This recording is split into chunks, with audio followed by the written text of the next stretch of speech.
नमस्कार अचुस्मिता किचन रे आपण समस्त को अनेक अनेक स्वागत।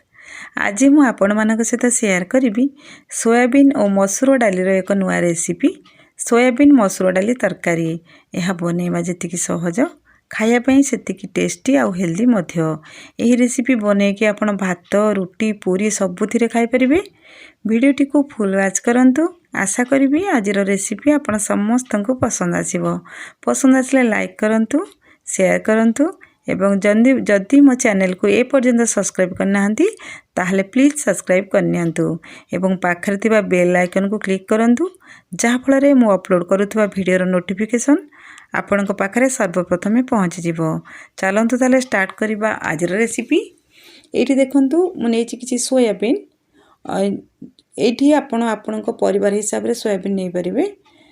तापरे आमे एठी दे दबा किछि पानी भल्लो कि टिके पानी दबा काहेकि सोयाबीन बहुत पानी टाणी थाए। एटा भिजिया पई मु एठी एक गोटे घंटा पर्यंत छाड़ी देबी। आपण जदि गरम पानी नउचंती ताले आपनको कम समय लागिवो। तापरे एठी देखंतु मु नेछि किछि मसूर डाली जो मसूर डाली को धोईकी नै आछि। मसूर डाली को 3-4 थर धोइला परे ताको नै आसीबे एवं ताको मु दे देबी गोटे प्रेशर कुकर रे। मसूर डाली रो परिमाण हमर सोयाबीन आमे जेतिक नउचंती ना ताटो टिके कम रहइबो बा आधा आमे नबा डाली। तापरे आमे एठी दे दबा पानी। आमे जेतिक डाली नै जंती तार डबल आमे दबा एठी पानी। मसूर डाली टिके पानी लागि थाए अधिका एठी डबल देला परे पानी। तापरे एठी आमे दे दबा स्वाद अनुसार किछि हळदी गुंड आ लूण। तापरे यार लिड को बंद कर दबा करके आमे गैस रे एको बसे की हाई फ्लेम रे गोटे सीटी आसिया पर्यंत सिझे नबा। बेसी बिल्कुल देबेनी, गोटे सीटी देबे नले एटा बेसी सिझी गले ना एटा भल लागिवोनी, लाळुआ लाळुआ हे जिवो। तापरे एठी देखंतु मोर गोटे सीटी आसी गलानी। एबे मु गैस को बंद कर देबी एवं ठंडा हवा पई छाड़ देबी। एपटे आमे जिबा नेक्स्ट प्रोसेस को। एठी देखंतु मु गैस रे गोटे बसई देछि गोटे करेई। तापरे हमर करेई गरम होला परे मु सेठी दे देछि किछि रिफाइन तेल। प्रथमे ए रिफाइन तेल को आमे भल भाबरे गरम हवा पई छाड़ दबा। तापरे आमे कोन करबा ना ए तेल को टिके करीर चारिपटे टिके लगे नबा भल भाबरे काहेकि ना आमे जेतले सोयाबीन भाजीबा ना एटा हमर जेमती कड़रे न लागू भल भाबरे भाजी हे पारू। एठी जो सोयाबीन नेथली मु ताको चिपुडी के भल भाबरे ताको नै आछि। एठी भल भाबरे चिपुडीबे नले पानी थिले ना एटा जम्मा भी भल हबनी।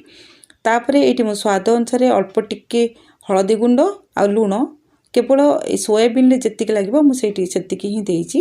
एटा जेमती हमर फिका बा अलडा न लागू सोयाबीन टी सेति पई। तापरे मु एई सब जिंस को भल भाबरे आमे गोळे नबा बा सोयाबीन को आमे लूण हळदी संगरे भल भाबरे गोळे नबा एवं किछि सेकेंड गैप रे आमे ताको 2 मिनिट पर्यंत ताको लो टू मीडियम फ्लेम रे भाजी नबा। देखंतु एबे 2 मिनिट मोर भजा हे जाईछि। देखंतु केते बढ़िया भाबरे हमरो भाजी हे गलानी। आउ किछि सेकेंड पर्यंत आमे ताको एपट सेपट करनबा। तापरे आमे ताको खोली दबा। एठी देखंतु मु खोलीला परे से सेम करे बसई देछि आ सेथिरे मु दे देछि अल्प तेल। तापरे आमे तेल को भल भाबरे गरम हवा पई छाड़ दबा। देखंतु मोर तेल एबे गरम हे गलानी। सेठी मु 2टी पियाज को काटि के रखिथिली सेटा को एठी दे देछि। प्रथमे पियाज को आमे तेल संगरे भल भाबरे टिके भाजी नबा जेमति कि एटा सॉफ्ट हे जिवा सहित तार कलर मध्ये टिके चेंज हे जिवो। एबे देखंतु धीरे धीरे हमर पियाज रो कलर चेंज हे गलानी। आगो फिका सॉफ्ट मध्ये हे गलानी आपण देखि कि जानि परथुई। तापरे आमे ताको आउ किछि सेकंड पर्यंत एमति एपट सेपट करनबा। तापरे एठी आमे दे दबा अल्प टिके हळदी गुंड आउ स्वाद अनुसार लंका गुंड। तापरे आमे ए सब जिंस को आउ टिके सम पर्यंत भाजी नबा। एठी आमे गैस रो फ्लेम को लो टू मीडियम रे रखिबा। आमे गुंड मसला देचंती हाई फ्लेम रे देले कोन होबो कि एटा हमर जळि जिवो और कोला कलर आसीओ जोटा कि भल लागिवनी। तापरे आमे एको किछि सेकंड एमती भाजी नबा जे पर्यंत हमर पियाज टिके लाल हे जायनी। एबे देखंतु धीरे धीरे हमर पियाज लाल हे गलानी। एथिरे दे देछि किछि रसुण आ अदार पेस्ट जाको बाटी के रखितली। एठी बेसी मसला लागेनी। 3 बड़ चामच एठी मु दे देछि अदा रसुण रो पेस्ट। तापरे ए सब एथिरे हमें किछि गुंड मसला ऐड करिबा। मु एठी गोटे चामच दे देछि धनिया गुंड आ हाफ चामच जीरा गुंड। तापरे ए सब जिंस को हमें भल भाबरे मसला सहित गोळै नबा। किछि सेकेंड गैप रे आम एमती हाथ छाड़ दउथबा आउ एमती ताकू भाजी नउथबा। एठी हमें गैस फ्लेम को लो टू मीडियम रखिबा। एठी देखंतु धीरे धीरे हमरो मसला टिके टिके तळु लागिबा स्टार्ट कर देलानी। एठी हमें दे दबा काटी के रखिथबा किछि टमाटो। एठी मु गोटे बड़ साइज रो लाल टमाटो नेछि। तापरे ए सबु जिंस को आउ टिके हमें भलो भाबरे मसला सहित गोळे नबा। तापरे एठी हमें दे दबा स्वाद अनुसार लूण आपण देखिके देबे काहेकि ना आपण सिझेला बेले हमें नेथिले डाली सिझेला बेले तापर सोयाबीन भाजिला बेले हमकु एठी मसला रे जेतिकी लागिवो हमें सेतिकी लूण देकी ताकू भलो भाबरे टमाटो हमर सॉफ्ट हे जिवो टिके लूण देले। तापरे एठी जेहेतु हमें गुंड मसला नेचंती मोर जार रे टिके लागिथिला मसला सेठी मु टिके पानी देकी एठी दे देछि। तापरे ए सबु जिंस को आमे भलो भाबरे टिके सम पर्यंत गोळे नबा एवं ताकू घोड़ेकी आमे 1 ରୁ 2 मिनिट ताकू सिझिया पई छाड़ दबा। या फଳରେ हमर मसला और टमाटो भलो भाबरे सिझि जिवो। एबे देखंतु मु आपनको देखौछि घोड़ा खुलिकी हमर धीरे धीरे तेल टिके टिके छाड़िया स्टार्ट कर देलानी। ता छडा हमर टमाटो आग अपेक्षा सॉफ्ट हो जाइछि आउ हमर गुंड मसला भी भलो भाबरे सिझि आसलानी। एठी हमें काटी के रखिथिबा किछि कैप्सिकम दे दबा। एटा ऑप्शनल अछि आपण चाहिले देबे नले स्किप मध्य करि परिबे। ता छडा एठी मु 2टा कंचा लंका नेछि। तापरे ए सबु जिंस को आमे मसला सहित टिके सम पर्यंत भाजी नबा काहेकि ना आमे कैप्सिकम कंचा नेचंदी एटा टिके तेल रे भाजी हो गेले ना यार टेस्ट भल लागे। तापरे आमे एमती टिके छाड़ी दउथबा आ टिके आमे ताकू मझरे मझरे एमती खड़िका साजरे एपट सेपट कर नउथबा। एबे आमे दे देबा एथरे सोयाबीन।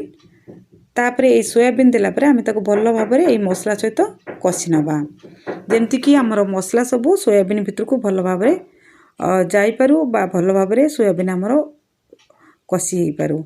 एठी हमें किछि सेकेंड एमती करूथबा टिके छाड़ दउथबा एमती करिके हमें 2 मिनिट एको हमें भलो भाबरे कसी नबा सोयाबीन को।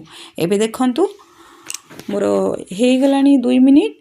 तापरे एठी हम जो सिझे के रखितले मसूर डाली सेटा को एठी दे दबा। देखंतु मोर पानी पूरा ठीक थिला माने मु डबल नेथिली सेतिकी ही मो पे ठीक थिला तळु बिल्कुल भी लागिनी। बहुत बढ़िया भाबरे हमर डाली गोटा गोटा हेकी सिझी जाइछि मात्र केते बढ़िया भाबरे हमर दिसुछि देखंतु। तापरे हमें ए सबु जिंस को भलो भाबरे टिके समत गोळे नबा।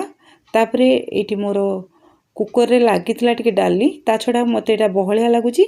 एठी हमें दे दबा पानी जेतिकी लागिबो आपण एठी ही दे देबे। मु ए पानी को टिके गरम करनीथिली तापरे देइछि। तापरे ए सबु जिंस को हमें भलो भाबरे टिके सम पर्यंत गोळे नबा। एठी देखंतु हमर मु बहुत बढ़िया भाबरे ताको गोळे नेलिनी सोयाबीन मसला पानी सब बहुत बढ़िया भाबरे हमर मिसी गलानी। तापरे हमें एठी कोन करबा ना ताको घोड़ेकी हमें 5 ରୁ 10 मिनिट पर्यंत भलो भाबरे फुटिया पर्यंत छाड़ दबा जा पले हमर सोयाबीन फुली जिवो बा सिझी जिवो आ फुटिला बेले तरकारी रो टेस्ट बहुत बढ़िया आसीबो। एठी देखंतु मु आपन को देखौछि 10 मिनिट परे मु आपन को घोड़ा कोलिके देखौछि हमर केते बढ़िया भाबरे फुटी गलानी तरकारी गोटे बहुत बढ़िया बास्ना मध्य आसिलानी। आ तापरे हमें को आउ टिके सम पर्यंत गोळे नबा। तापरे एठी हमें स्वाद अनुसार दे देबा किछि गरम मसला रो गुंड। एटा देले बहुत बढ़िया लागे। गरम मसला लास्ट ही देबे। तापरे हमें गरम मसला को भलो भाबरे तरकारी सहित गोळे नबा एवं किछि सेकेंड पर्यंत एको हमें फुटिया पई छाड़ दबा। एठी देखंतु म आपन देखौछि एबे तरकारी रो कंसिस्टेंसी केतिकी थिबो आपण बंद कर देबे। देखंतु तरकारी रो कंसिस्टेंसी एतिकी ही थिबो आमे जानिबा कि हमर तरकारी एतिकी रखिले ही ठीक लागिबो काहेकि ना एटा हमें जले ठंडा करबा ना एटा आहुरी बहलिया हे जिवो। मु आपन को देखैबी। एठी देखंतु हमर तरकारी के मु खोली नेछि आउ आगो अपेक्षा देखंतु एटा ठंडा हे गलानी केते बढ़िया भाबरे दिसुची बा बहलिया हे गलानी। एतिकी ही रखिबे। एटा रोटी भात सबुतरे खाय पे भल लागिबो। केमती लागिला आज रेसिपी आपण को मतामत मो सहित शेयर करिवे। आज पई रहली पुणी आसीबी आउ एक रेसिपी नै। जय जगन्नाथ।